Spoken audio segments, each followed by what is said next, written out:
அஸ்ஸலாமு அலைக்கும் வரஹ்மத்துல்லாஹி வபரகாத்துஹு. Welcome back to my channel அல்லாவின் அடியான். இன்னைக்கு நம்ம சேனல்ல துல்ஹஜ் மாதம் மற்றும் அதோட சிறப்புகள் பத்தி தான் பார்க்க போறோம். அதாவது இஸ்லாமிய மார்க்கத்துல இருக்கக்கூடிய 12 மாதத்துல அல்லாஹ் சுபஹானல்லா 4 மாதத்தை மிகவும் சிறந்த மாதம்னு சொல்றான். அது என்ன மாதம் அப்படின்னு பாத்தீங்கன்னா துல்ஹஜ், துல்காய்தா, முஹர்ரம் மற்றும் ரஜப். இந்த 4 மாதத்திலேயே மிகவும் சிறந்த மாதம்னு துல்ஹஜ் மாதத்தை அல்லாஹ் சொல்றான். ஏன் அப்படின்னு பாத்தீங்கன்னா இஸ்லாமிய மார்க்கத்துல உள்ள அடிப்படை கடமைகள் 4மே ஒரே நேரத்திலேயே நிறைவேறுற மாதிரி இருக்கு. சுபஹானல்லா. அதாவது துல்ஹஜ் மாதத்துல நம்ம தொழுது நோன்பு வச்சு குர்பானி கொடுத்து ஹஜ்ஜு செய்றோம்.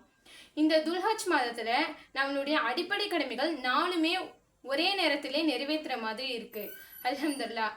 ஸோ நம்ம இந்த துல்ஹஜ் மாதத்துல நம்மளால முடிஞ்ச வரை அமல்கள் செஞ்சு அல்லாஹ்வுடைய திருப்பொருத்தத்தை பெறுவோம். இன்ஷா அல்லாஹ். அஸ்ஸலாமு